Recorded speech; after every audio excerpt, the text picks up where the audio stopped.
வணக்கம் நண்பர்களே, welcome TTW academy. 6ஆம் வகுப்பு முதல் 12ஆம் வகுப்பு வரை 64 தமிழ் இயல்கள் உள்ளன. அதுல ஒவ்வொரு இயலையும் எடுத்து வரிக்கு வரி எந்த பாயிண்ட்டும் மிஸ் ஆகாம நம்ம கேள்வி பதிலா பார்த்துட்டு இருக்கோம். அந்த வரிசையில இந்த வீடியோவில் நீங்க பார்க்க போறது 10ஆம் வகுப்பு தமிழ் இயல் 1 அமுத ஊற்றுன்னு ஒரு பாடம் இருக்கு. இந்த இயல்ல உள்ள அனைத்து விஷயங்களையும் லைன் பை லைன் நம்ம பார்க்கலாம். முதல் கேள்வி, அன்னை மொழியே அழகார்ந்த செந்தமிழே, முன்னைக்கும் முன்னை முகிழ்ந்த நறுங்கணியே, கன்னிக்குமரி கடல் கொண்ட நாட்டிடையில் மன்னி அரசிருந்த மண்ணுலக பேரரசே என்று தமிழை வாழ்த்தி பாடியவர் யார்? ஆன்சர் பெருஞ்சித்திரனார். அடுத்த கேள்வி பாருங்க. தென்னன் மகளே திருக்குறளின் மான் புகழே, இன்னரும் பாப்பத்தே, பாப்பத்துனா 10 பாட்டு, என் தொகையே, என் தொகை அப்படின்னா 8 தொகை, நற்கணக்கே, நற்கணக்கேனா 14 மேற்கணக்கு மற்றும் 14 கீழ்கணக்கு, மண்ணும் சிலம்பே மணிமேகலை வடிவே, முன்னும் நினைவால் முடிதாழ வாழ்த்துவமே என்று தமிழை வாழ்த்தி பெருஞ்சித்திரனார் தனது எந்த நூலில் பாடுகிறார் அப்படின்னு கேட்பாங்க. விடை என்னன்னா கனிச்சாறு. ரொம்ப ஃபேமஸான ஒரு கொஸ்டின் என்னன்னா, கனிச்சாறு என்ற நூலின் ஆசிரியர் யார்? கனிச்சாறு என்ற நூலின் ஆசிரியர் பாவலரேறு பெருஞ்சித்திரனார். சங்க காலத்துல ஒரு பெருஞ்சித்திரனார் இருந்தாரு. அவர் யாருன்னா, தான் பெற்ற பரிசிலை போய் மன்னரை போய் வாழ்த்தி பாடுவாங்க. பரிசில் கொடுப்பாரு மன்னர். அதை கொண்டு வந்து தன்னை போல இருக்கும் புலவர்களுக்கே கொடுத்தாரு ஒருத்தர் அப்படின்னு படிச்சிருக்கோம் இல்லையா? அந்த பெருஞ்சித்திரனார் இவர் அல்ல. இந்த பெருஞ்சித்திரனார் நமது சமகாலத்தில் வாழ்ந்தவர். ஹிந்தி எதிர்ப்பு போராட்டம் நடந்தது இல்ல, அப்போ வாழ்ந்த 20ஆம் நூற்றாண்டில் வாழ்ந்த பெருஞ்சித்திரனார் இவ்வாறு தமிழை வாழ்த்தி பாடுகிறார். இதுல தென்னன் மகளே அப்படின்னு சொல்லிட்டு ஒரு வரி வருது, ஒரு வரி ஒன்று வருது இல்ல, தென்னன் மகளே. இந்த தென்னன் மகளே என்ற தொடரில் பெருஞ்சித்திரனார் தமிழை யாருடைய மகள் என்கிறார் அப்படின்னு பாத்தீங்கன்னா, தென்னன் மகளே அப்படின்னா பாண்டியன் மகளே என்று தமிழை அவர் வாழ்த்தி பாடுகிறார். அடுத்த மிக முக்கியமான கேள்வி, சாகும் போதும் தமிழ் படித்து சாக வேண்டும் என்றன் சாம்பலும் தமிழ் மணந்து வேக வேண்டும் என்று பாடியவர் க சச்சிதானந்தன். இவ்வாறு முழங்கியவர் க சச்சிதானந்தன். சரிங்களா? அடுத்த கேள்வி பாருங்க. பெருஞ்சித்திரனாரின் சிறப்பு பெயர் என்ன? பெருஞ்சித்திரனார் பாவலரேறு என்று அழைக்கப்படுபவர். மொழி ஞாயிறு யாரு? அடிக்கடி கேட்கிறாங்க. மொழி ஞாயிறு தேவநேய பாவாணர். தேவநேய பாவாணர். சரிங்களா? தேவநேய பாவாணரை பத்தி இந்த வீடியோல நம்ம நிறைய விஷயங்கள் பார்க்கலாம். பாவலர் மணி என்று அழைக்கப்படுபவர் யார்? இந்த கேள்வியும் ஒரு 1000 தடவை கேட்டிருப்பாங்க. பாவலர் மணி வாணிதாசன். பாவலர் மணி யாரு? வாணிதாசன். அது போல பண்டித மணி யாரு அப்படின்னு பாத்தீங்கன்னா மு கதிரேசன். மு கதிரேசன் செட்டியார். கதிரேசன் செட்டியார்னு சொல்லுவாங்க. மு கதிரேசன். சரிங்களா? பாவலர் மணி வாணிதாசன், பண்டிதமணி மு கதிரேசன். நெக்ஸ்ட் கொஸ்டின் போலாம். எந்தெந்த இதழ்களின் வாயிலாக பெருஞ்சித்திரனார் தமிழுணர்வை உலகெங்கும் பரப்பினார்? எந்தெந்த இதழ்கள் அப்படின்னு பாத்தீங்கன்னா 3 இதழ்கள். அன்னைக்கு தனித்தமிழ் இயக்கத்தின் மீது தமிழை மீட்டெடுக்கும் முயற்சியில் பெருஞ்சித்திரனார் உட்பட பலர் இருந்தார்கள். மறைமலை அடிகள், அப்புறம் பரிதிமார் கலைஞர், இவங்கெல்லாம். இதுல தனது தமிழ் சிட்டு இதழின் மூலமாக கிட்டத்தட்ட பெருஞ்சித்திரனார் தீவிரவாதம் பண்றாரு அப்படின்னு அவர் மேல குற்றச்சாட்டு வச்சாங்க சமஸ்கிருத அறிஞர்கள். அந்த அளவுக்கு அவர் தமிழை நேசித்தார். தென்மொழி, தமிழ் சிட்டு, தமிழ் நிலம் இந்த இதழ்களின் வாயிலாக பெருஞ்சித்திரனார் தமிழுணர்வை உலகெங்கும் பரப்பினார். தமிழ் கலாச்சாரம் என்பதும் ஒரு மிக முக்கியமான இதழ் தான். இந்த இதழை வெளியிட்டவர் யார் அப்படின்னு பாத்தீங்கன்னா தனிநாயகம் அடிகள். ஒரு கிறிஸ்தவ பெரியவர். யாரு? தனிநாயகம் அடிகள். இலங்கையை சேர்ந்தவர் தனிநாயகம் அடிகள். ரைட். இப்ப இந்த கேள்விக்கு என்ன விடை? 1, 2 மற்றும் 3 ஆகியவை சரி. பாவலரேறு பெருஞ்சித்திரனாரின் இயற்பெயர் என்ன? இதுவும் ஒரு 1000 தடவை கேட்டாங்க. துரை மாணிக்கம் என்று அழைக்கப்படுபவர் யார் அப்படின்னு கேட்பாங்க. துரை மாணிக்கம் யாரு? பாவலரேறு பெருஞ்சித்திரனார்.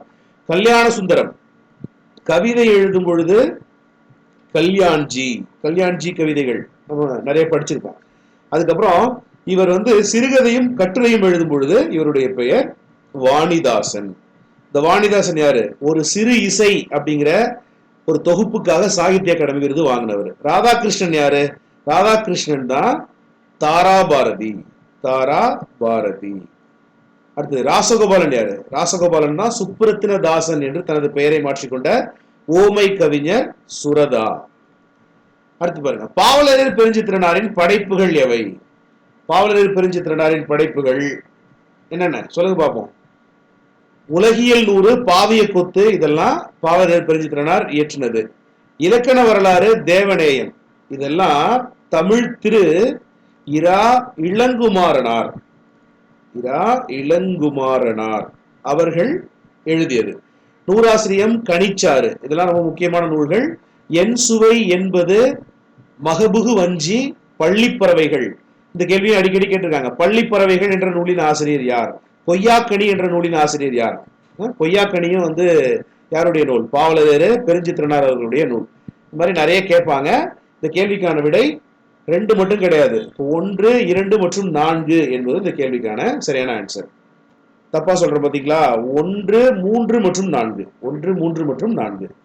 பெருஞ்சித்திரனாரின் டேஷ் மெய் பொருளுரை தமிழுக்கு கருவூலமாக அமைந்தது. மிக முக்கியமான கேள்வி. பெருஞ்சித்திரனார் அவர்களுடைய திருக்குறள் மெய்ப்பொருளுரை தமிழுக்கு கருவூலமாக அமைந்தது. இந்த கேள்வி வேற எப்படி கேட்பாங்க? யாருடைய திருக்குறள் மெய்ப்பொருளுரை தமிழுக்கு கருவூலமாக அமைந்தது அப்படின்னு பாத்தீங்கன்னா பாவலரேறு பெருஞ்சித்திரனார். Next question. பாவலரேறு பெருஞ்சித்திரனாரின் நூல்கள் இன்னும் நாட்டுடைமை ஆக்கப்படவில்லை. இந்த கூற்று சரியா தப்பா? தவறு. அவருடைய நூல்கள் நாட்டுடைமை ஆக்கப்பட்டுள்ளன. அப்புறம் 8 தொகை நூல்களுள் முதல் நூல் எது? முதல் நூல் நற்றிணை. முதலாவதாக வைக்கப்படும் நூல் நற்றிணை. முதலாவதாக எண்ணப்படும் நூல் நற்றிணை. நற்றிணை அப்படின்னா நல் கூட்டல் திணை அப்படின்னு அதை பிரிக்கலாம். அப்போ நல் என்கின்ற அடைமொழியோடு வரும் நூல் எது அப்படின்னு பாத்தீங்கன்னா நற்றிணை. அந்த பாடல் உங்களுக்கு நல்லாவே ஞாபகம் இருக்கணும். என்னது? நற்றிணை, நல்ல குறுந்தொகை, ஐங்குறு நூறு, ஒத்த பதிற்று 10, ஓங்கு பரிபாடல், கற்றறிந்தார் ஏற்றும் கலியோடு அப்படின்னு சொல்லிட்டு அந்த பாட்டு வரும் பாருங்க. நல் திணை, நல்ல குறுந்தொகை, குறுந்தொகைக்கு வரும் அடை என்ன? நல்ல குறுந்தொகை. ஐங்குறு நூறு, அப்புறம் ஐங்குறு நூறை ஒத்த பதிற்று 10, ஒத்த பதிற்று 10. அப்புறம் ஓங்கு பரிபாடல், ஓங்கு பரிபாடல், இசைப்பாடல் என்று அழைக்கப்படக்கூடிய பரிபாடல் தான். கற்றறிந்தார் ஏத்தும் கலியோடு, கலியோடு அப்படின்னா கலித்தொகைன்னு அர்த்தம். கற்றறிந்தார் ஏத்தும் கலித்தொகை அப்படின்னு சொல்லணும். கவனிங்க, இதுல நற்றிணை அப்படிங்கிறது ஒரு அகத்திணை நூல், குறுந்தொகை அப்படிங்கிறது ஒரு அகத்தொகை நூல். சரிங்களா? ஒரு அகத்திணை நூல் குறுந்தொகை. அதுபோல நீங்க கலித்தொகையும் ஒரு அகத்திணை நூல் தான். அகநானூறு ஒரு அகத்தொகை நூல் தான். புரியுதுங்களா? இந்த கலித்தொகைக்கு மட்டும் ஒரு சிறப்பு பெயர் என்ன இருக்குன்னு பாத்தீங்கன்னா அகப்பாடல் இலக்கியம். அகப்பாடல் இலக்கியம் என்று அழைக்கப்படுவது எதுனா கலித்தொகை. புரிஞ்சுதா? நற்றினையும் அகத்திணை நூல் தான், குறுந்தொகையும் அகத்திணை நூல் தான். இருந்தாலும் அகப்பாடல் இலக்கியம் என்று அழைக்கப்படுவது கலித்தொகை. நெக்ஸ்ட் கொஸ்டின் போலாம். நல்ல என்னும் அடைமொழியோடு வரும் நூல் இது. 8 தொகையில் குறைந்த அடியளவில் பாடப்பட்ட பாடல்களின் தொகுப்பு என்பதால் இந்த நூலுக்கு அப்பெயர் வந்தது. இந்த நூலின் பெயர் என்ன? குறுந்தொகை. குறுந்தொகை அப்படின்னா எனக்கு என்ன ஞாபகம் வரும்னா யாமரம் ஞாபகம் வரும். இந்த யாமரம் எங்க இருக்கும்னு பாத்தீங்கன்னா பாலைத்திணையில இருக்கும்.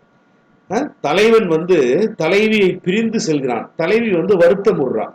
அப்போ தலைவியை தலைவியின் தோழி இருக்காங்கல்ல, அவங்க ஆற்றுப்படுத்துறாங்க. கவலைப்படாத, உன் நினப்பு அவனுக்கு கண்டிப்பா வரும், தலைவனுக்கு வரும். உன் நினப்பு எப்படி வரும்னா அவன் பாலை நிலத்தை தாண்டி போகும் பொழுது வேழம் இருக்குல்ல, வேழம்னா ஆண் யானை, பிடினா பெண் யானை. பெண் யானைக்கு தாகம் எடுக்கும். அப்போ பாலை நிலத்துல யாமரம்னு ஒண்ணு வளர்ந்து நிற்கும். அந்த யாமரத்துடைய பட்டைகளை உரித்து அதை பிழிந்து ஆண் யானை பெண் யானைக்கு பருக கொடுக்கும். இதை தலைவன் பார்ப்பான். பார்த்தானா அவனுக்கு ஓ ஞாபகம் வரும் அப்படின்னு சொல்ற அந்த பாடல் இடம்பெறும் நூல் குறுந்தொகை. இது மாதிரி நம்ம நிறைய தகவல்கள் பார்க்கலாம். ஒத்த எனும் முன்னடையோடு வழங்கப்பெறும் நூல் எது? சொல்லுங்க பார்ப்போம். ஒத்த பதிற்று 10, ஓங்கு பரிபாடல், கற்றறிந்தார் ஏற்றும் களி. சரி, ஓங்கு எனும் முன்னடையோடு வழங்கப்படும் நூல் ஓங்கு. சொல்லுங்க பார்ப்போம். இப்பதான் நம்ம சொன்ன ஓங்கு பரிபாடல். நெக்ஸ்ட் கொஸ்டின் போலாமா? Next question. கற்றறிந்தார் ஏத்தும் என்ற சிறப்போடு வழங்கப்படும் நூல் கலித்தொகை. Next question. நாடும் மொழியும் நமதிரு கண்கள் என்று பாடியவர் யார்? நாடும் மொழியும் நமதிரு கண்கள் என்று பாடியவர் பாவேந்தர் பாரதியார். தமிழில் மட்டும் பயன்படுத்தப்பட்டு தமிழுக்கே சிறப்பாக உரியவனாக கருதப்படும் சொற்கள் மட்டுமின்றி தெலுங்கு, கன்னடம் முதலிய பிற திராவிட மொழிகளுக்கு உரியவனவாக கருதப்படும் சொற்களும் தமிழில் உள்ள என்றவர் கால்டுவெல். இன்னைக்கு வரையும் கதறானுங்க, கால்டுவெல் சொல்றது பொய்யே அப்படின்னு நிறைய பேர் சொல்றாங்க. அதாவது தமிழ் தனித்து இயங்குவது, திராவிட மொழிகளின் ஒப்பிலக்கணத்தை தந்தவர் யார் அப்படின்னு பாத்தீங்கன்னா கால்டுவெல். 1856 கால்டுவெல் ஆய்வு மிக முக்கியமான ஆய்வு. அடுத்து பாருங்க, தெலுங்கு, கன்னடம் முதலிய பிற திராவிட மொழிகளுக்குரியனாக கருதப்படும் சொற்களும் தமிழ் உள்ள என்று கால்டுவெல் தனது எந்த நூலில் விவரிக்கிறார் அப்படின்னு கேட்பாங்க. அது திராவிட மொழிகளின் ஒப்பிலக்கணம். அடுத்தது சொல்லாராய்ச்சி கட்டுரைகள். தேவநேய பாவாணருடைய சொல்லாராய்ச்சி கட்டுரைகள் ரொம்ப முக்கியமான ஒரு பாடம். இதுல நிறைய சொற்கள் இடம்பெறும். ஆனா நீங்க இதை படிச்சு புரிஞ்சுக்கிட்டீங்கன்னா ரொம்ப ஈஸி. ஒரு தாவரத்தின் அடிப்பகுதியை குறிப்பதற்கான சொற்கள் எவை? ஒரு தாவரத்தின் அடிப்பகுதியை குறிப்பதற்கான சொற்கள் மேற்கண்ட அனைத்தும். அதாவது தாள் அப்படின்னு சொல்லலாம். தாள்னா பாதம்னு ஒரு அர்த்தம் இருக்கு இல்லையா? தாள்னா என்ன? பாதம். தண்டு, கோல், துரு இது எல்லாமே ஒரு தாவரத்தின் அடிப்பகுதியை குறிக்கும் சொல். நெல், கேழ்வரகு முதலியவற்றின் அடிப்பகுதி எதுன்னு பாத்தீங்கன்னா தாள். கீரை, வாழை இவற்றின் அடிப்பகுதி தண்டுன்னு நம்ம சொல்லுவோம். சரிங்களா? அப்புறம் நெட்டி, மிளகாய் செடி, இது மிளகாய் செடி நண்பர்களே. நெட்டி, மிளகாய் செடி முதலியவற்றின் அடிப்பகுதி எது அப்படின்னு பாத்தீங்கன்னா கோல் அப்படின்னு சொல்லலாம். அடுத்தது குத்துச்செடி, புதர் இவற்றின் அடிப்பகுதி என்ன அப்படின்னு பாத்தீங்கன்னா அது தூறு அப்படின்னு சொல்லலாம். கம்பு, சோளம் முதலியவற்றின் அடிப்பகுதி தட்டு அல்லது தட்டைன்னு சொல்லலாம். கரும்பின் அடிப்பகுதி கழி அப்படின்னு சொல்லணும். நம்ம பொங்கலுக்கெல்லாம் 2 கழி வாங்கிட்டு வந்தோம் அப்படின்னு சொல்லுவோம் இல்லையா? கரும்பின் அடிப்பகுதி கழி. மூங்கிலின் அடிப்பகுதி கழை. கழை கூத்தாடி அப்படின்னு ஒரு சொல் இருக்கு இல்லையா? கழை கூத்தாடினா என்ன? கையில மூங்கில வச்சுக்கிட்டு அவங்க கயிறு மேல நடப்பாங்கல்ல, அவங்கதான் கழை கூத்தாடி. அப்புறம் புளி, வேம்பு இது போல ஸ்ட்ராங்கான மரத்தின் அடிப்பகுதி எதுன்னு பாத்தீங்கன்னா அடி அப்படின்னு சொல்லலாம். அவைகள் எல்லாம் அடி அப்படின்னு சொல்லுவோம். அப்புறம் அடி மரத்திலிருந்து பிரியும் மாபெரும் கிளைக்கு என்ன பெயர்? கவைன்னு பேரு. கவையின் பிரிவுக்கு என்ன பெயர்? கொம்பு அல்லது கொப்புன்னு பேரு. கொம்பின் பிரிவுக்கு கிளைன்னு பேரு. கிளையின் பிரிவுக்கு சினைன்னு பேரு. சினையின் பிரிவுக்கு போத்துன்னு பேரு. போத்தின் பிரிவுக்கு குச்சி அப்படின்னு பேரு. குச்சின் பிரிவுக்கு இனுக்குன்னு பேரு. தமிழ் பாருங்க எவ்வளவு சொல் வளங்கள் உள்ள ஒரு மொழின்னு பாருங்க. காய்ந்த குச்சிக்கு என்ன பேருன்னா சுள்ளி. சுள்ளி பொறுக்க போறோம்னு சொல்றாங்கல்ல விறகுக்கு. அந்த காய்ந்த சிறுகிளை விறகு. காய்ந்த கழி வெங்கழி. காய்ந்த கொம்பும் கவையும் அடியும் எவ்வாறு அழைக்கப்படுதுன்னு பாத்தீங்கன்னா கட்டை என்று அழைக்கப்படுகிறது. நண்பர்களே நல்லா கேளுங்க. இப்ப இலையை பொறுத்த வரைக்கும் இலை அப்படின்னா புலி, வேம்பு இவற்றின் இலை தான் இலை. நெல், புல் இவற்றின் இலை நம்ம தாள்னு சொல்லுவோம்.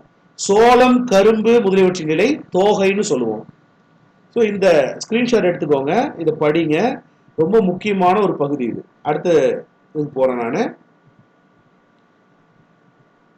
நெக்ஸ்ட் இங்க பாருங்க, இதெல்லாம் உங்களுக்கு மரபு தொடர்ல யூஸ் ஆகும். இப்போ மாவடுன்னு தான் சொல்லணும். பலா மூசுன்னு தான் சொல்லணும்.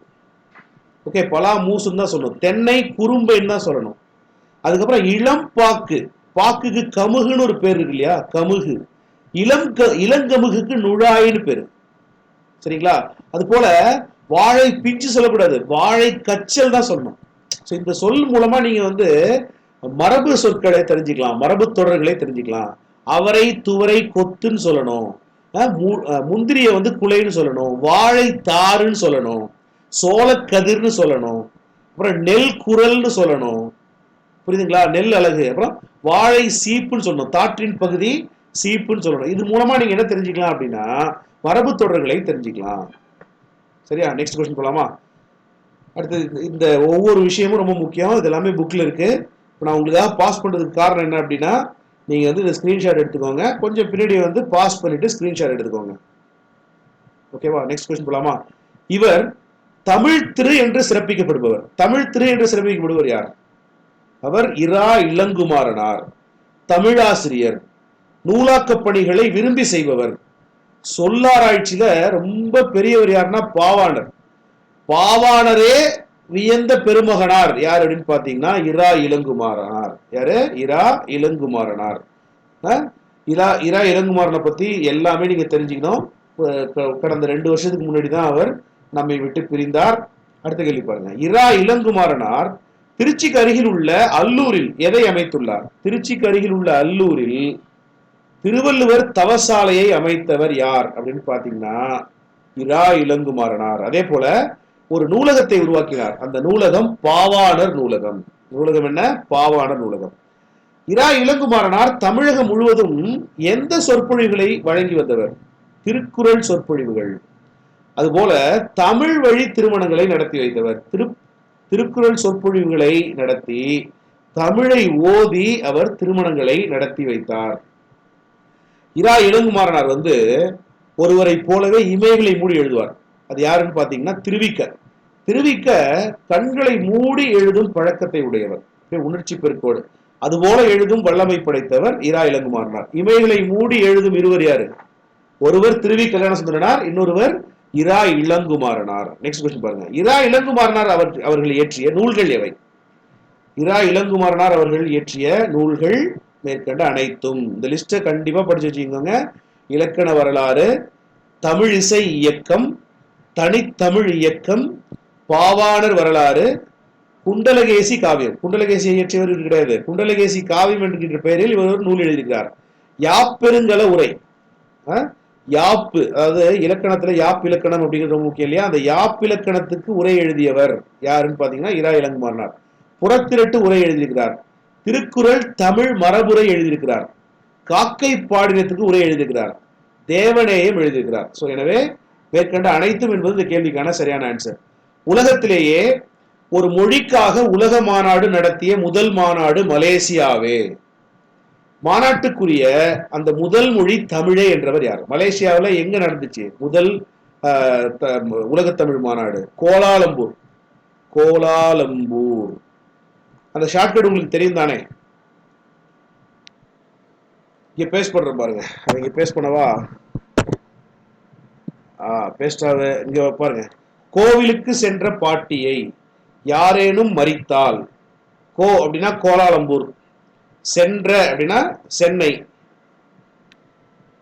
பாட்டியை இது பாரிஸ், யாரேனும் யாழ்ப்பாணம், மரித்தால் மதுரை, மறுபடியும் கோவிலில், கோவிலில்னா கோலாலம்பூர், மோனா மொரீஷியஸ், மொட்டையடித்து தண்டிக்கப்படுவர், தன தஞ்சாவூர். கோவிலுக்கு சென்ற பாட்டியை யாரேனும் மரித்தால் கோவிலில் மொட்டையடித்து தண்டிக்கப்படுவர் அப்படிங்கிற அந்த ஷார்ட்கட்டு ரொம்ப ஃபேமஸான ஷார்ட்கட். இந்த ஷார்ட்கட்டை நான் உருவாக்கல. சரி, இந்த கேள்வி பாருங்க. உலகத்திலேயே ஒரு மொழிக்காக உலக மாநாடு நடத்திய முதல் நாடு மலேசியாவே. மாநாட்டுக்குரிய அந்த முதல் மொழி தமிழே என்றவர் யார் அப்படின்னு பாத்தீங்கன்னா பன்மொழி புலவர் க அப்பாதுரையார். க அப்பாதுரையார் எவ்வாறு சிறப்பிக்கப்படுகிறார்? பன்மொழி புலவர் என்று சிறப்பிக்கப்படுகிறார். சரிங்களா? சம்பாவில் மட்டும் எத்தனை உள் வகைகள் இருந்தன? சம்பாவில் மட்டும் 60 உள் வகைகள் இருந்தன. தமிழ்நாட்டில் அன்றி வேற எங்கும் விளையாத சிறுதானியங்கள் எவை? வரகு, காடைக்கண்ணி, குதிரைவாளி. ரொம்ப முக்கியம். இது படிக்கும்போது ரொம்ப சாதாரணமா தெரியும். இப்போ போன டிஎன்பிஎஸ்சி குரூப் 4ல சிங்கவல்லி பத்தி கேள்வி கேட்டிருந்தாங்க. படிக்கும்பொழுது சிங்கவல்லினா என்ன அப்படின்னு சொல்லிட்டு நம்ம சாதாரணமா அப்படி கடந்து போயிடுவோம். தூதுளைன்னா என்ன அப்படின்னு சொல்லிட்டு சாதாரணமா கடந்து போயிடுவோம். குமரிக்கு குமரி கொடு, குமரிக்கு குமரி கொடுனா பெண்களுக்கு ஒரு பிரச்சனைகளுக்கு குமரி, குமரினா கத்தாழைன்னு ஒரு மீனிங் இருக்கு. இதெல்லாம் படிக்கும்பொழுது ரொம்ப சாதாரணமா தெரியும். பட் கேள்வியா வரும்பொழுது அதடா இதை விட்டமே அப்படின்னு தோணும். சரிங்களா? சோ வரகு, காடைக்கண்ணி, குதிரைவாளி இதெல்லாம் தமிழ்நாட்டை தவிர வேற எங்கேயும் விளையாது. ஒரு நாட்டின் எதற்கு தக்கபடியே அந்த நாட்டு மக்களின் அறிவொழுக்கங்களும் அமைந்திருக்கும் அப்படின்னு பாத்தீங்கன்னா வளத்திற்கு தக்கபடி. என்ன? வளத்திற்கு தக்கபடி. அடுத்த கேள்வி பாருங்க.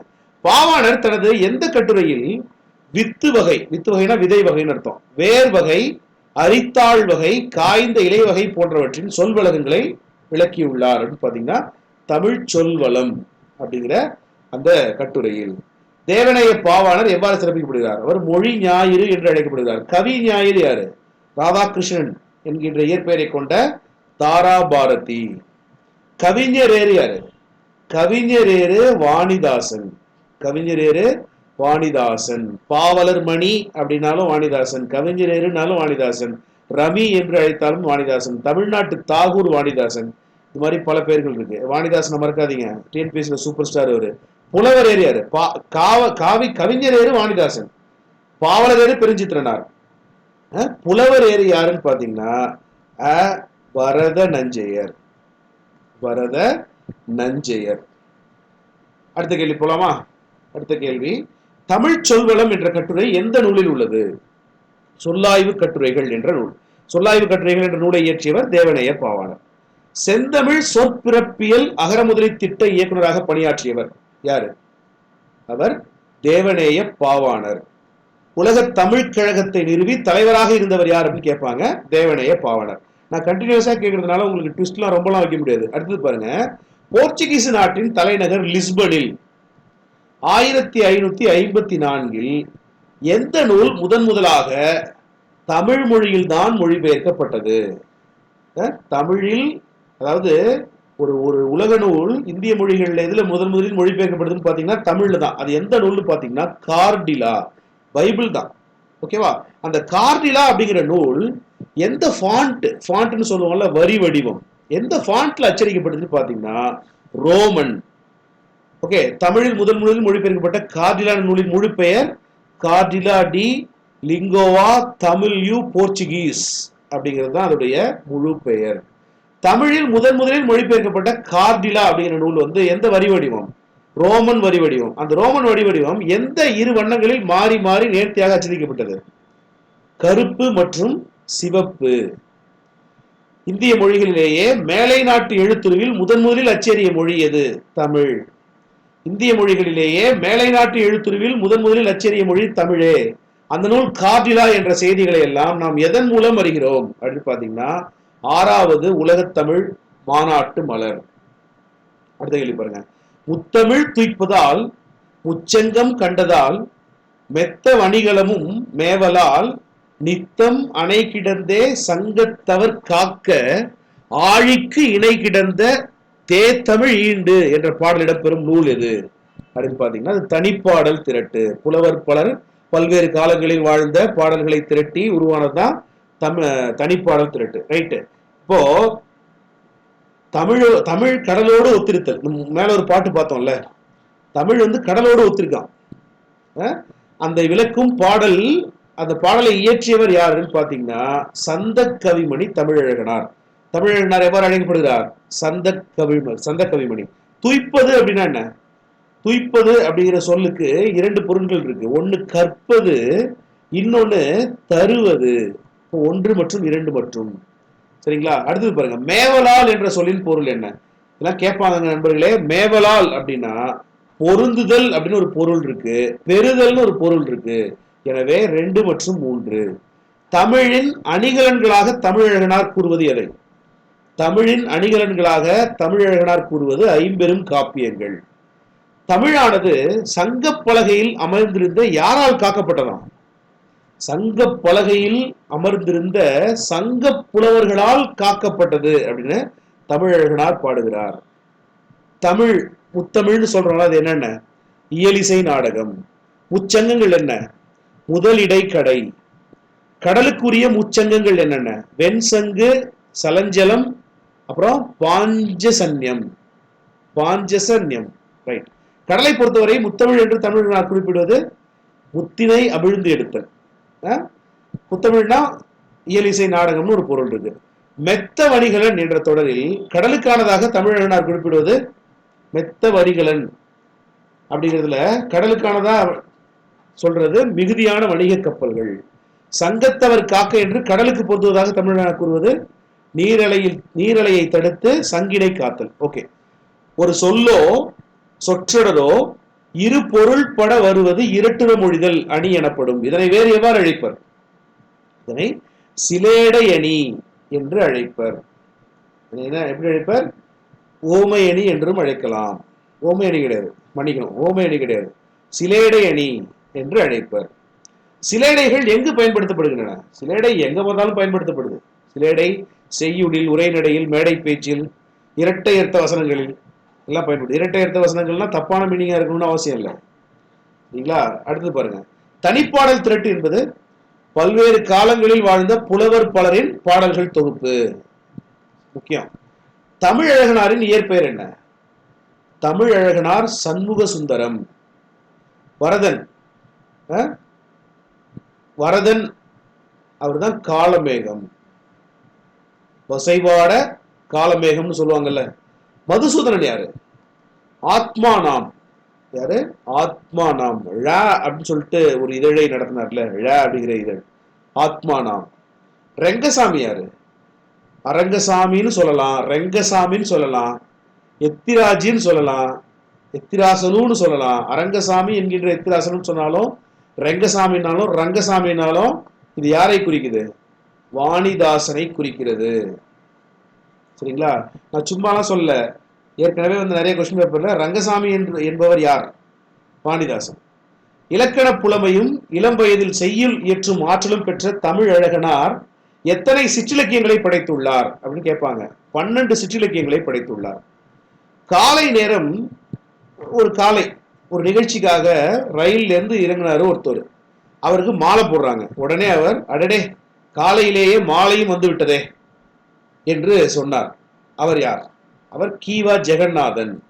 வீரர் உலகம் அப்படிங்கிற நூலை மறந்துடாதீங்க. வீரர் உலகம் என்ற நூலுக்காக, இது வந்து ஒரு இலக்கிய விமர்சன நூல். இந்த நூலுக்காக சாகித்ய அகாடமி விருது வாங்கினவர் கீவாஜா சார். புக்ல இது எங்கேயுமே இல்லையே சார். மேலாண்மை பொன்னுசாமி இயற்றிய மின்சார பூ பத்தி கூட தான் புக்ல எங்கேயும் இல்லை. ஆனா சாகித்ய அகாடமி விருது வாங்கின புத்தகங்கள் எல்லாத்தையும் கேட்பாங்க. அடுத்த கேள்வி பாருங்க. அன்று கச்சேரியில் ஒருத்தர் வந்து குரல் கம்மி பாடுறாரு. உடனே சொல்றாரு, அன்றைய கச்சேரியில் காதிலும் கம்மல் குரலிலும் கம்மல் என்று சிலேடையாக விமர்சித்த இசை விமர்சகர் சுப்புடு. பல் மருத்துவத்தில் சிறப்பு பட்டம் பெற்ற நண்பர் ஒருவரை அறிமுகம் செய்து வைத்த போது இவர் பல்துறை வித்தகர் என்று குறிப்பிட்டவர் தமிழறிஞர் கி. ஆ. பெ. விஸ்வநாதம். விஸ்வநாதன் கூட சொல்லக்கூடாது, விஸ்வநாதம் அப்படின்னு சொல்லுவாங்க அவரை மரியாதை கருதி. குறிஞ்சிப்பாட்டை இயற்றியவர் யார்? குறிஞ்சிப்பாட்டை இயற்றியவர் கபிலர். குறிஞ்சிப்பாட்டு கபிலர். அதுபோல கேட்பாங்க, பாரதிதாசன் இயற்றியது குறிஞ்சி திட்டு. குறிஞ்சி திட்டு. அதுபோல நா. பார்த்தசாரதி இயற்றியது குறிஞ்சி மலர். குறிஞ்சி மலர். ஓகே. நா. காமராசன் அப்படின்னா உங்களுக்கு என்ன ஞாபகம் வருது? சகாராவை தாண்டாத ஒட்டகங்கள், கருப்பு மலர்கள் அப்படின்னா ஞாபகம் வரணும். முதல் தமிழ் கணினியானது 1983 யார் பெயரில் உருவாக்கப்பட்டு விற்பனைக்கு கொண்டு வரப்பட்டது? முதல் தமிழ் கணினி 1963 திருவள்ளுவர் அவர்களுடைய பெயரில் கொண்டு வரப்பட்டு உருவாக்கப்பட்டு விற்பனை கொண்டு வரப்பட்டது. நண்பர்களே, இந்த கேள்வி பதில்களை நீங்க எழுதி படிக்கிறது தான் மிகச்சிறந்தது. எழுதி படிச்சா வெற்றி உறுதி. ஆனாலும் சார் எனக்கு நேரம் இல்லை, நான் வந்து வேலைக்கு போயிட்டு படிக்கிறேன் அப்படிங்கிறவங்க இந்த பிடிஎஃப்ல எங்கள்கிட்ட வாங்க முடியும். புக்கா இல்லை, பிடிஎஃப்லாம் எங்கள்கிட்ட வாங்கிக்க முடியும். பிடிஎஃப்ல கேள்விகள் இருக்கும். ஒவ்வொரு பேஜோட கடைசிலையும், இப்போ 60வது கேள்விக்கு டி ஆன்சர் அப்படின்னு சொல்லிட்டு ஒவ்வொரு பேஜ்லையும் கடைசியில ஆன்சர் இருக்கும். தயவு செய்து கால் பண்ணாதீங்க. இப்போ நான் ஸ்கிரீன்ல எழுதுறேன் இல்லையா, 9894667990 இந்த எண்ணுக்கு ஒரு வாட்ஸ்அப் மெசேஜ் பண்ணுங்க. எழுதி படிச்சா எந்த ஃபீஸும் கிடையாது. இந்த பிடிஎஃப் உங்களுக்கு வேணும்னா அதுக்கு நீங்க ஒரு சிறு தொகை செலுத்தணும். அதை பற்றி விவரங்கள் அறிந்து கொள்ள, சார் ஐ நீட் பிடிஎஃப் அப்படின்னா எனக்கு பிடிஎஃப் வேண்டும் அப்படின்னு ஒரு மெசேஜ் இந்த வாட்ஸ்அப் நம்பருக்கு அனுப்புங்க. உங்களுக்கு ரிப்ளை வரும். அடுத்த கேள்வி போகலாம். திருவள்ளுவர் பெயரில் முதல் தமிழ் கணினியை உருவாக்கிய தனியார் நிறுவனம் டிசிஎம் டேட்டா ப்ராடக்ட்ஸ். திருவள்ளுவர் பெயரிலான முதல் தமிழ் கணினி எந்தெந்த மொழிகளை கையாளும் விதமாக வடிவமைக்கப்பட்டது? தமிழ் மற்றும் ஆங்கிலம். சென்னை தேனாம்பேட்டையில் இருந்த புள்ளி விவரத்துறை அலுவலகத்திற்கும் தலைமை செயலகத்திற்கும் கோப்புகளையும் செய்திகளையும் பரிமாறிக்கொண்ட முதல் நேர்வழி கணினி திருவள்ளுவர் கணினி. திருப்பரங்குன்றத்தின் அழகை பார்ப்பதற்கென்றே இயற்கை பதித்து வைத்த 2 பெரிய நிலை கண்ணாடிகளைப் போல் வடபுறமும் தென்புறமும் நீர் நிறைந்த கண்மாய்கள் என்று குறிஞ்சி மலர் நூலில் ஓமையை பயன்படுத்தியவர் யார்? அவர் நா. பார்த்தசாரதி. உவமையும் பொருளும் வேற்றுமை ஒழிவித்து ஒன்றென மாட்டின் அது உருவகமாகும் என்றவர் யார்? அவர்தான் தண்டி. அணி இலக்கணத்துக்கு என்றே உருவான நூல் தண்டி அலங்காரம். புரியுதுங்களா? அதை இயற்றியவர் தண்டி. ஓகே. தொல்காப்பியர் இயற்றியது தொல்காப்பியம், உங்களுக்கு தெரியும். பவனந்தி முனிவர் இயற்றியது நன்னூல். சிற்றரசன் சீயகங்கன் கேட்டுக்கொண்டதுக்கு இணங்க தொல்காப்பியத்தை எளிமைப்படுத்தி தொல்காப்பியத்தை முதல் நூலாக கொண்டு பவனந்தி முனிவர் இயற்றினதுதான் நன்னூல். வீரசோழியத்தை இயற்றியவர் யார்? ரொம்ப முக்கியமான கேள்வி. நிறைய டைம் கேட்கலனாலும் இனிமே கேட்பாங்க. பொன் பற்றி ஏற்கனவே கேட்டிருக்காங்க, நிறைய டைம் கேட்டதில்ல. பொன் பற்றி புத்தமித்திரனார். புத்த மித்திரனார். சரிங்களா? இந்த அமிர்த சாகரர் என்ன இயற்றினாரு? யாப்பெருங்கலம் யாப்பெருங்கலம் என்ற இலக்கண நூலை எழுதியவர் அமிர்தசாகர். முகநிலவில் என்ற சொல்லின் இலக்கணம் என்ன? முகநிலவில் அப்படிங்கிறது உருவகம். நிலவு போன்ற முகம் அப்படின்னு சொன்னா நிலவு முகம். நிலவு போன்ற முகம், போன்றது மறைஞ்சிருக்கு, மறைஞ்சிருந்தா அதுக்கு பேரு தொகை. எப்பொழுதுமே பாருங்க, ஒரு வேற்றுமை உருவு மறைஞ்சிருந்தா அது வேற்றுமை தொகை, ஒரு ஊம உருவு மறைஞ்சிருந்தா அது ஊமை தொகை. இங்க போன்றங்கிறது மறைஞ்சிருக்கு, அதனால இது உவமை தொகை. உவமை தொகை. அப்படியே மாத்தி போடுங்க, முகம் இங்க வந்துருது, நிலவு கடைசிக்கு வந்ததுன்னா முகநிலவு. ஓமை எது, ஓமிக்கப்படும் பொருள் எது என்றே தெரியாத அளவுக்கு கலந்து இருந்துச்சுன்னா அதுக்கு பேரு உருவகம். ஆப்ஷன் பி உருவகம். நெக்ஸ்ட் கொஸ்டின் போலாம். வியர்வை முத்துக்கள் என்ற சொல்லின் இலக்கணம் என்ன? வியர்வை முத்துக்கள், முத்து போன்ற வியர்வைன்னு சொன்னா அது ஓமை, ஓமை தொகை. இல்ல முத்து வியர்வைன்னு சொன்னா அது ஓமை தொகை, வியர்வை முத்துன்னு சொன்னா அது உருவகம். களம்புக துடித்து நின்ற உனக்கு வெற்றி சாறு கிடைத்து விட்டது, உண்டு மகிழ்ந்தாய், உன் புன்னகைதான் அதற்கு சான்று என்று எழுதியவர் யார்? அவர் அறிஞர் அண்ணா. உவம உருவு மறைந்து வந்தால் அதற்கு என்ன பெயர்? உவம உருவு மறைந்து வந்தால் அதற்கு புக்ல இருக்கு, எடுத்துக்காட்டு ஓமை அணி அப்படின்னு சொல்லிட்டு, ரைட்டுங்களா? புறந்தூய்மை நீரான் அமையும், அகத்தூய்மை வாய்மையால் காணப்படும். அது போலங்கிற வார்த்தை இல்ல பாருங்க. புற தூய்மை நீரான் அமையும், அது போல அகத்தூய்மை வாய்மையால் காணப்படும். தண்ணியை ஊத்துனா புற தூய்மை வந்துடும் குளிச்சா, அது போல அப்படிங்கிற வார்த்தை அங்க போச்சு பாருங்க. அது போல, அது மறைஞ்சு வந்ததுனால இது எடுத்துக்காட்டு ஓமை அணி. அது போல அகைத்தூய்மை எப்படி காணப்படும்? உண்மை பேசினாதான் காணப்படும். அடுத்து, எடுத்துக்காட்டு ஓமை அணியை உரைநடையில் பயன்படுத்துகையில் அதை டேஷ் என்கிறோம், அதை இணை ஒப்பு என்கிறோம். ஊர் கூடி செக்கு தள்ள முடியுமா என்று கேட்கிறார்கள். ஊர் கூடின பிறகுதான் செக்கு தள்ள வேண்டும் என்று காத்திருப்பவர்களின் காரியம் கைகூடாது. புரோகிதருக்காக அமாவாசை காத்திருப்பதில்லை என்று தனது மழையும் புயலும் என்ற நூலில் குறிப்பிடுபவர் யார்? மழையும் புயலும் நூலின் ஆசிரியர் யார்? விடை இங்க இருக்கு, வ ராமசாமி. வ ராமசாமி ஐயங்கார்னு சொல்லப்படுகிற இவர் தான் பாரதியாருக்கு மகாகவி என்று பட்டம் கொடுத்தவர். மகாகவி. புரியுதா? நெக்ஸ்ட் கொஸ்டின் போலாமா? இந்த வள்ளிக்கண்ணன் யாரு? புதுக்கவிதையின் தோற்றம் வளர்ச்சியும் என்ற நூலை எழுதியவர் வள்ளிக்கண்ணன். நெக்ஸ்ட் கொஸ்டின் போலாமா? ஞாயிறு, திங்கள், நெஞ்சம் போன்ற அக்னிணை பொருட்கள் சொல்லின போலவும் கேட்குன போலவும் சொல்லியாங்கு அமையும் என்று எழுதும் திறத்தை குறிப்பிட்டிருப்பவர் தொல்காப்பியர். உயிரில்லாத பொருள்களை உயிர் உள்ளன போலவும் உணர்வு இல்லாத பொருள்களை உணர்வுடையன போலவும் கற்பனை செய்து எழுதுவது இந்த காலத்தில் எவ்வாறு அழைக்கப்படுகிறது? அதுக்கு பேர் இலக்கணை என்று பெயர். இலக்கணை. சோலையில் புகுவேன், மரங்கள் கூப்பிடும். மரம் எங்கேயாவது கூப்பிடுமா? விருந்து வைக்கும், ஆலமர நிழலில் அமர்வேன், ஆள் என் விழுதை பார், அந்த அரசுக்கு இது உண்டா என்னும் அப்படின்னு சொல்லிட்டு எழுதினவர் யார்? அப்படின்னு பார்த்தீங்கன்னா அவர் திருவி கல்யாண சுந்தரனார். அடுத்து பாருங்க, தென்றல் அசைந்து வரும் தென்தமிழ் நாட்டில் அமைந்த திருக்குற்றாலம் மலைவளம் படைத்த பழம்பதியாகும், அம்மலையிலே ஓங்கும் வேங்கையும் ஓங்கி வளரும் என்று தனது எந்த நூலில் ராபிசை எழுதியுள்ளார் அப்படின்னு பார்த்தீங்கன்னா தமிழ் இன்பம். தமிழ் இன்பம் தான் முதல் சாகித்ய அகாடமி விருது வாங்கின நூல், 1950ஆம் ஆண்டு. வாழ்க்கை நடத்துவதற்கு பொருள்கள் பல வேண்டும், அரிசி காய் கனி முதலியவை வேண்டும், உடை வீடு முதலியவை வேண்டும், காசும் காகித நோட்டும் வேண்டும், இன்னும் பல வேண்டும், இவற்றை ஆளும் அறிவும் வேண்டும் என்று தனது நாட்டுப்பற்று என்னும் கட்டுரை தொகுப்பில் எழுதியவர் மு வரதராசனார். அடுத்து பாருங்க, படிப்பவருக்கு முரண்படுவது போல இருக்கும், உண்மையில் முரண்படாத மெய்மையை சொல்வது. முரண்படு மெய்மை. அதுக்கு எடுத்துக்காட்டு, இந்த உலகத்தில் பயம் என்ற ஒன்றை தவிர வேறு எதற்கும் நான் பயப்பட வேண்டும் அப்படின்னு கேட்கிறாங்கல்ல, அது முரண்படு மெய்மை, பாரடாக்ஸ். முரண்பட்ட சொற்களை சேர்த்து எழுதும் உத்திக்கு சொல் முரண் என்று பெயர், ஆக்சிமோரான். இந்த நூல் இருக்குல்ல, இதுதான் மா ராமலிங்கம் அவர்கள் எழுதின புதிய உரைநடை நூல்ல வருது இந்த பாடம். சரிங்களா? இது வந்து ஒரு எப்படி சொல்றது, ஜெயமோகன் ஒரு ரைட்டர் இருக்காருல்ல, அவர் கூட மா ராமலிங்கத்துக்கு இந்த நூலுக்காகவா சாகித்ய அகாடமி கொடுத்தது தப்பு அப்படின்னு ஒரு பேட்டிலாம் உண்டு பாருங்க.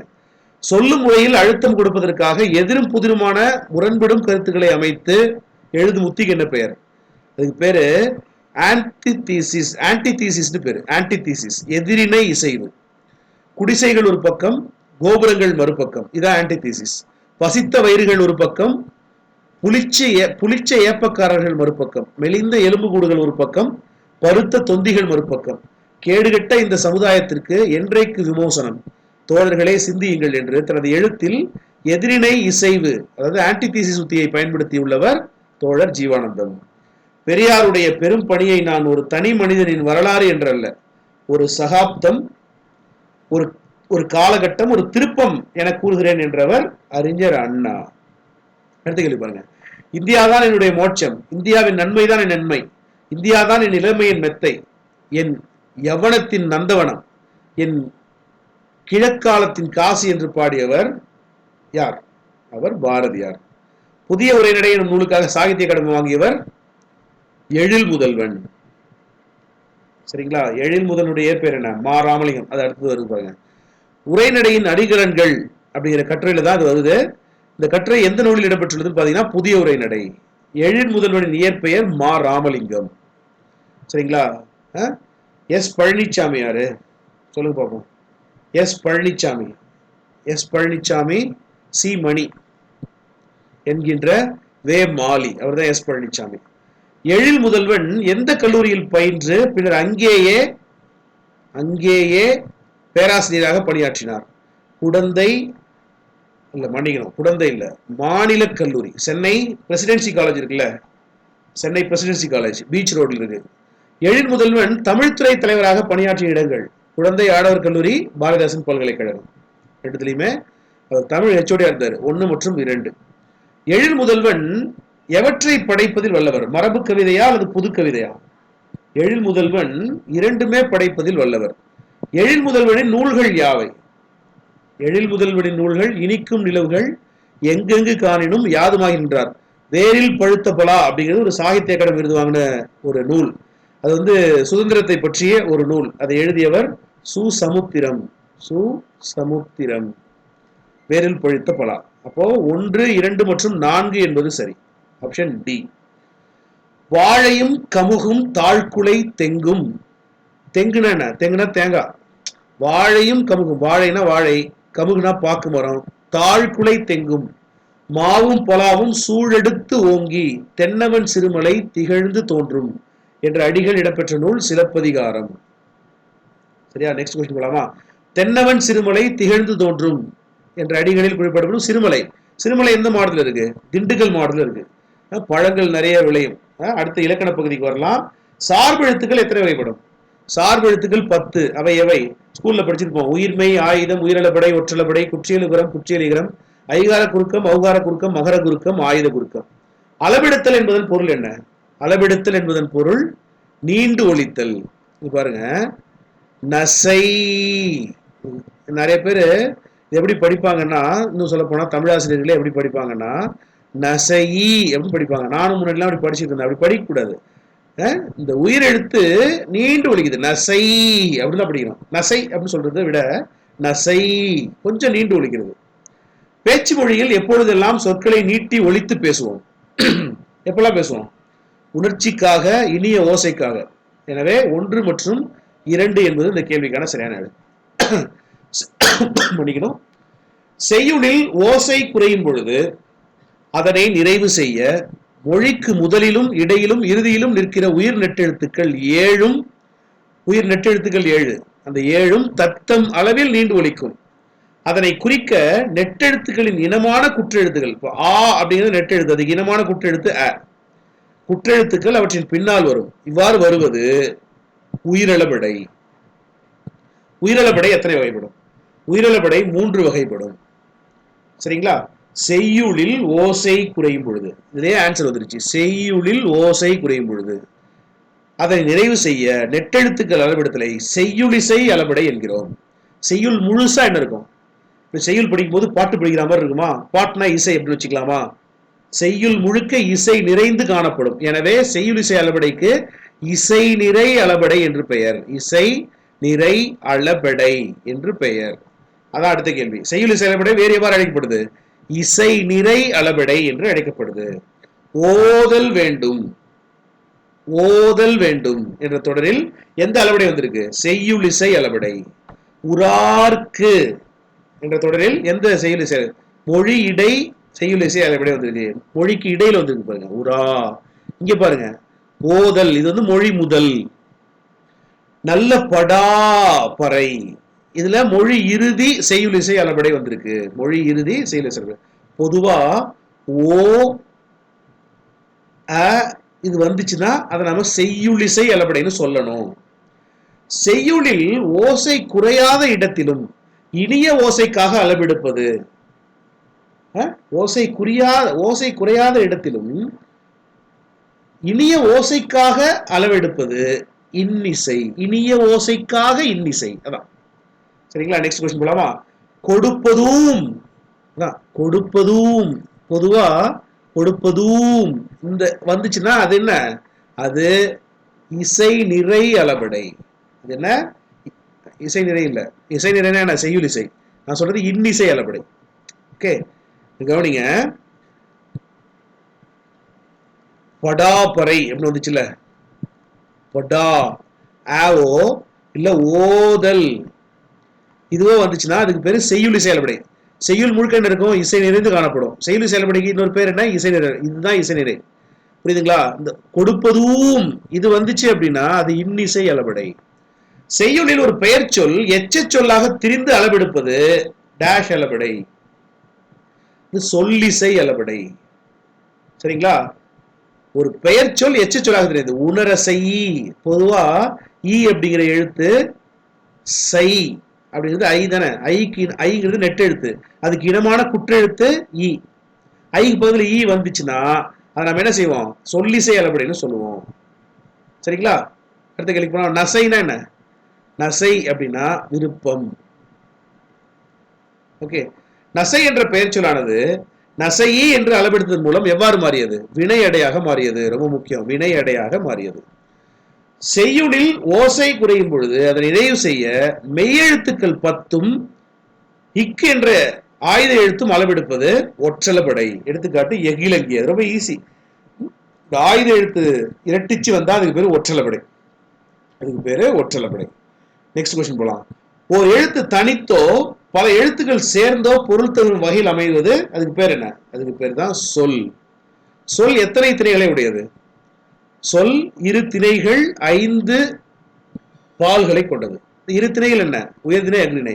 5 பால்கள் என்ன, ஆண்பால் பெண்பால் பலர்பால் ஒன்றன்பால் பலவின்பால். புக்ல இல்ல, நானே உங்களுக்கு கொடுத்துருங்க. சொல் எத்தனை இடங்களில் வரும், 3 இடங்கள்ல வரும். என்னென்ன இடம், தன்மை.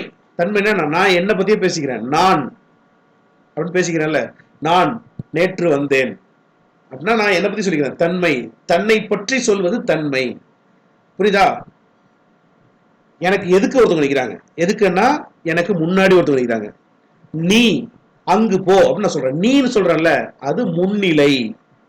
நானும் இல்ல நீங்களும் இல்ல, யாரோ ஒருத்தர், அவர் அவர் பேராசிரியர் அப்படின்னு சொல்றோம்ல, அது படற்கை. சொல் 3 இடங்களிலும் வரும். சொல் எந்த வழக்கில் வரும், உலக வழக்குனா பேச்சு வழக்குன்னு அர்த்தம். உலக வழக்குனா என்ன, பேச்சு வழக்கு. செய்யுள் வழக்கு உலக வழக்கிலும் வரும், செய்யுள் வழக்கிலும் வரும். 1 மற்றும் 2 என்பது இந்த கேள்விக்கான சரியான ஆன்சர். ஒரு சொல்லானது வெளிப்படையாக விளங்குமா அல்லது குறிப்பாக விளங்குமா, இருவாரும் விளங்கும். மொழி எத்தனை வகையாக அமையும், மொழி 3 வகையாக அமையும். தனிமொழி, தொடர்மொழி, பொதுமொழி. ஓகே, தனிமொழினா என்ன, ஒரு சொல் ஒரே ஒரு பொருளை தரும் அப்படின்னா அது தனிமொழி. எடுத்துக்காட்டு படம், ஓடினான். இதெல்லாம் பிரிச்சா வேற பொருள் தராது. ஒரு சொல் ஒரே பொருளை தருது. தொடர்மொழினா என்ன, அவன் நேற்று வந்தான். ஒன்றுக்கு மேற்பட்ட சொற்கள் தொடர்ந்து வந்து ஒரு பொருளை உணர்த்தினால் அது பேரு தொடர்மொழி. பொதுமொழினா என்ன, ஒரு சொல் சேர்ந்திருக்கும் போது ஒரு பொருளையும். எடுத்துக்காட்டு தாமரை. தாமரை அப்படிங்கிறது சேர்ந்து இருந்துச்சுன்னா அது ஒரு மலர். பிரிக்கிறேன் நானு, தா கூட்டல் மறை. மறைனா மான் ஒரு அர்த்தம் இருக்கு. இங்க இது தாவுகின்ற மான், தாவுகின்ற மான். இப்படி ஒரு சொல் சேர்ந்திருக்கும் போது ஒரு பொருளையும் பிரிந்திருக்கும் பொழுது வேறொரு பொருளையும் தருமாயின் அதுக்கு பேரு பொதுமொழி. சரிங்களா. ஒரு மொழி ஒரு பொருள் அணவாம், ஒரு மொழி ஒரு பொருள் அணவாம், தொடர்மொழி பல பொருள் என பொது இருமையும் ஏற்பன என்று கூறும் நூல் எந்த நூல், அந்த நூல் நன்னூல். அடுத்த கேள்வி பாருங்க. ஒரு சொல் தனித்து நின்று பொருள் தருமாயின் அது தனிமொழி. கண் அப்படிங்கிறது தனிமொழி, கண்ணன்கிறது தனிமொழி. 2 அல்லது அதற்கு மேற்பட்ட தனிமொழிகள் தொடர்ந்து வந்து பொருள் தருமாயின் அது தொடர்மொழி. எடுத்துக்காட்டு, கண்ணன் வந்தான் அப்படிங்கிறது தொடர்மொழி. ஒரு சொல் தனித்து நின்று ஒரு பொருளையும் அச்சொல்லே பிரிந்து நின்று வேறு பொருளையும் தந்து தனிமொழிக்கும் தொடர்மொழிக்கும் பொதுவாயது பொதுமொழி. 8 என்ற சொல்லின் இரு பொருள்கள். 8ங்கிறது பொதுமொழி நண்பர்களே. 8னா அது ஒரு எண். 8 எல் கூட்டல் தூன்னு பிரிக்கலாம். புரியுதுங்களா? 8 எல் கூட்டல் தூ. அது எப்படி சார் எல் கூட்டல் தூ எப்படி சார் 8ன்னு மாறும்? நல்லா கவனிங்க. இந்த இல்லுக்கான சிறப்பு அதுதான். கவனிங்களேன். முள் கூட்டல் கள் அப்படின்னு வச்சுங்களேன். கவனிங்க. இந்த இல்லுக்கு முன்னாடி என்ன இருக்கு? தனி குறில் இருக்கு. குறில் எழுத்து இருக்கு. மூங்கிறது குறிலா நெடிலா? மூதான் நெடில் இல்லையா? மூங்கிறது குறில். புரிஞ்சுதா? குறிலை தொடர்ந்து இந்த இல் வந்துச்சுன்னா அது இட்டுன்னு மாறும். முட்கள். சூப்பர்ல. அது போல எல் கூட்டல் தூ. இல்லுக்கு முன்னாடி என்ன இருக்கு? இல்லுக்கு முன்னாடி ஒரு குறில் எழுத்து இருக்கு. கூட்டலுக்கு பிறகு அடுத்து என்ன இருக்கு? வல்லின எழுத்து இருக்கு. இங்கேயும் பாருங்க வல்லின எழுத்து. காங்கிறது வல்லின எழுத்து. அப்படி இருந்துச்சுன்னா இது 8 அப்படின்னு மாறும். அப்ப இந்த விதி எதுக்கு போதுக்கலாமா? நாள் கூட்டல் கள். நாட்கள் எழுதலாமா? அப்படி நிறைய பேர் எழுதுறாங்க. அது தப்பு. இல் வந்திருக்கு ரைட்டு. ஆனா அதுக்கு முன்னாடி குறில் இருந்தா மட்டும்தான் அந்த இல் இட்டுன்னு மாறும். முன்னாடி நெடில் இருக்கு. அதனால இத நாள்கள் அப்படின்னு தான் மாத்தணும். நாட்கள் போடக்கூடாது. ரைட். அடுத்த கேள்வி பாருங்க. வேங்கை என்ற சொல்லின் இரு பொருள்கள் யாவை? வேங்கைனா மரம். வேம் கூட்டல் கைன்னு பிரிக்கும் போது வேகின்ற கைன்னு ஒரு பொருள். அப்ப வேங்கைங்கிறது பொதுமொழி. ஒரு வினை அல்லது செயலை குறிக்கும் பெயரானது எண், இடம், காலம், பால் ஆகியவற்றை குறிப்பாகவோ வெளிப்படையாகவோ உணர்த்தாமல் வருவது டேஷ் எனப்படும். அதுக்கு பேர் தான் தொழிற்பெயர். ஒரு வினை அல்லது செயலை குறிக்கும் பெயர் எண், இடம், காலம், பால் இவற்றை குறிப்பாகவோ வெளிப்படையாக உணர்த்தாமல் வருவது தொழிற்பெயர். ஈதல், நடத்தல் இந்த சொற்களின் பொது இலக்கணம் என்ன? ஈதல் தல் விகுதி வந்திருக்கு. நடத்தல் தல் விகுதி வந்திருக்கு. தல் விகுதி வந்தா தொழிற்பெயர் நண்பர்களே. நடத்தல் என்ற சொல் எந்த வகை தொழிற்பெயர்? நல்லா கேளுங்க. நடத்தல் அப்படிங்கிற வார்த்தை இருக்குல்ல, இதனுடைய வேர்ச்சொல் என்ன? வேர்ச்சொல்னா வினையடி. வினையடிங்கிறது நட.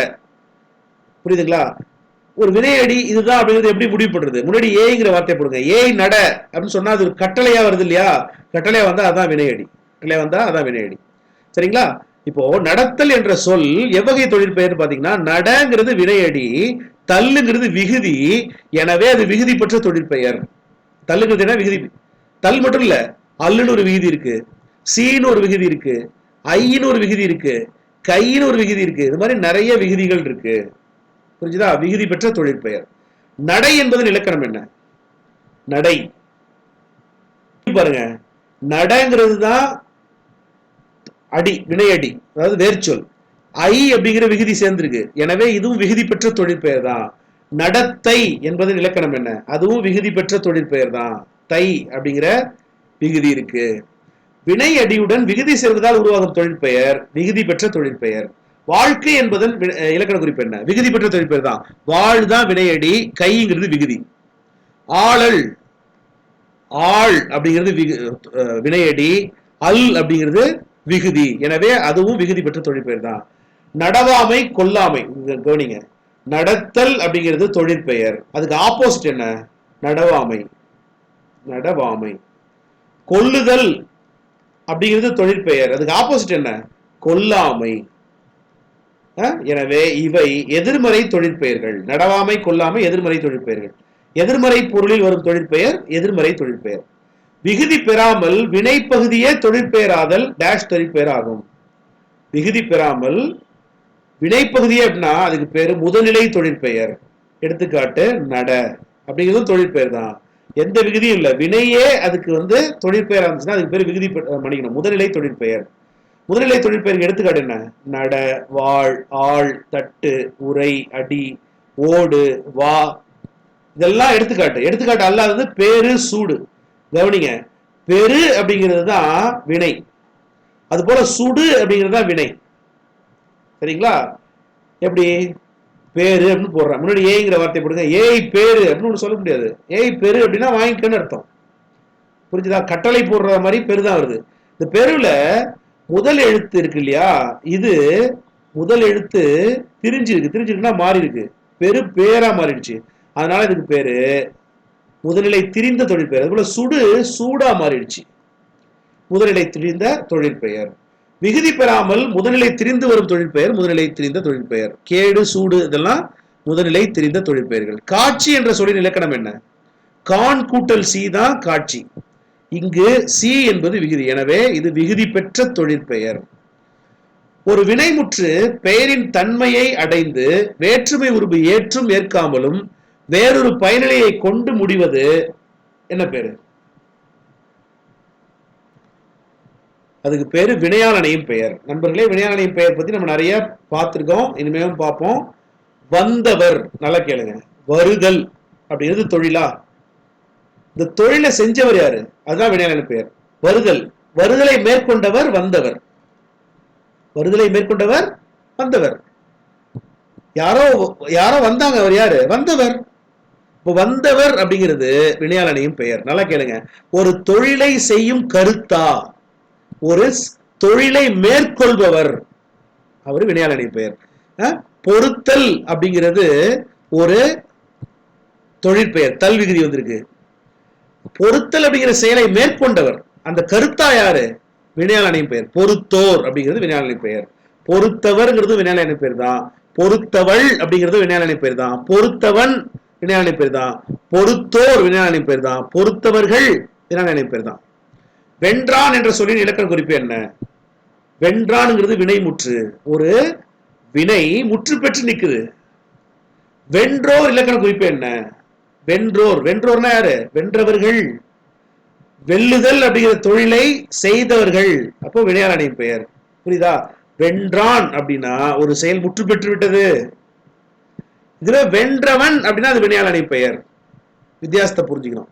வினை பெயர்த்தன்மையாகி வினையையே உணர்த்தி நின்றால் அது தொழிற்பெயர். வினை பெயர்த்தன்மையாகி வினையை உணர்த்தி நின்றால் அது தொழிற்பெயர்.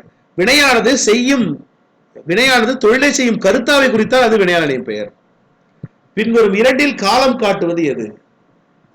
தொழிற்பெயர் காலம் காட்டாது, வினையால் அணையும் பெயர் காலம் காட்டும். ரெண்டு மட்டும்தான் சரி. தொழிற்பெயர் எந்த இடத்திற்கு உரியது? மிக முக்கியமான கேள்வி. தொழிற்பெயர் படற்கை இடத்திற்கு உரியது. ஆனா வினையால் அணையும் பெயர் மூவிடங்களுக்கும் உரியது. பாடியவள் இலக்கண குறிப்பு என்ன? பாடியவள், பாடியவள் வினையால் அணையும் பெயர். பாடியவள், பாடுதல் அப்படிங்கிறது தொழிற்பெயர்.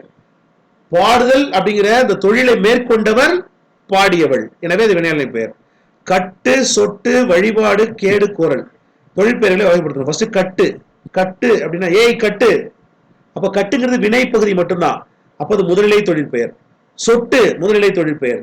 வழிபாடு விகுதி பெற்ற தொழிற்பெயர். அடுத்து கேடு முதுநிலை தெரிந்த தொழிற்பெயர். கோரல் அல் விகுதி தொழிற்பெயர். மெத்த வணிகலன் என்னும் தொடரில் தமிழ் குறிப்பிடுவது மெத்த வணிகலன். எல்லாம் புக் பேக் கொஸ்டின். வணிக கப்பல்களும் ஐம்பெரும் காப்பியங்களும். காய்ந்த இலையும் காய்ந்த தோகையும். காய்ந்த இலை எவ்வாறு அழைக்கப்படுது?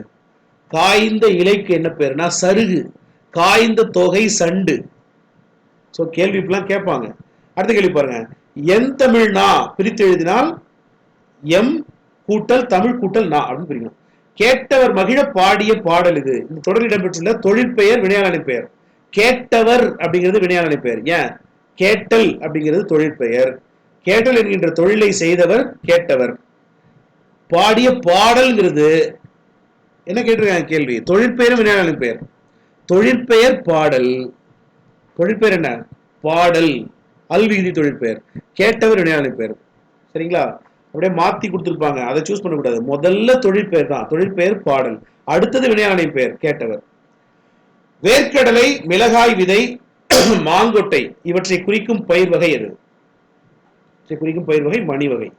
மரமது மரத்தில் ஏறி மரமதை தோளில் வைத்து மரமது மரத்தை கண்டு மரத்தினால் மரத்தை குத்தி மரமது வழியே சென்று வளமனை கேகும் போது மரமது கண்ட மாதர் மரமுடன் மரம் எடுத்தார் என்ற தனிப்பாடல் திருட்டு பாடலை இயற்றியவர் சந்த கவிராசர்.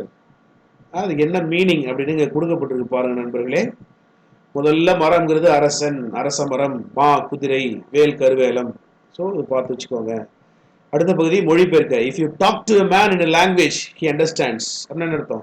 அவனுக்கு புரிந்த மொழியில நீங்க ஒரு மனுஷன்கிட்ட பேசுனீங்கன்னா that goes to his head, அது அவனுடைய மண்டைக்கு செல்லும்.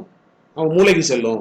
If you talk to him in his own language that goes to his heart அப்படின்னு சொன்னது நெல்சன் மண்டேலா. அதாவது நீங்கள் ஒரு மனிதனிடம் ஏதாவது ஒரு மொழியில் பேசினால் அதனை அவன் புரிந்து கொண்டு அவன் மூளைக்கு செல்கிறது, ஆனால் அவனுடைய மொழியில் பேசினால் அதன் நெஞ்சத்தை தொடும் என்றவர் நெல்சன் மண்டேலா. அடுத்தது, language is the road map of a culture. It tells you where its people come from and where they are going. இது ரிட்டா மே பிரவுன். மொழியே கலாச்சாரத்தின் வழிகாட்டி, அதுவே மக்கள் எங்கிருந்து வந்தார்கள் மற்றும் எங்கு போகிறார்கள் என்பதை சொல்லும் அப்படிங்கிறதான் இதனுடைய மொழிபெயர்ப்பு. தேனிலே ஊறிய செந்தமிழின் சுவை தேரும் சிலப்பதிகாரமதை ஊனிலே எம்முயிர் உள்ளளவும் நிதம் ஓதி உணர்ந்து இன்புருவோமே என்று பாடியவர் யார்? என்று பாடியவர் கவிமணி தேசிக விநாயகனார். கல் என்ற சொல்லின் கூட்ட பெயர் என்ன? கல் குவியல்னு சொல்லணும், பழம் குலைன்னு சொல்லணும், புல் கட்டுன்னு சொல்லணும், ஆடு என்ன சொல்லணும், பட்டின்னு சொல்லணுமா இல்ல மந்தைன்னு சொல்லணுமா? ஆட்டின் கூட்ட பெயர் மந்தை. ஆட்டின் கூட்ட பெயர் மந்தை. ஆடுகள் அடைத்து வைக்கப்பட்டிருக்கும் இடம் பட்டி.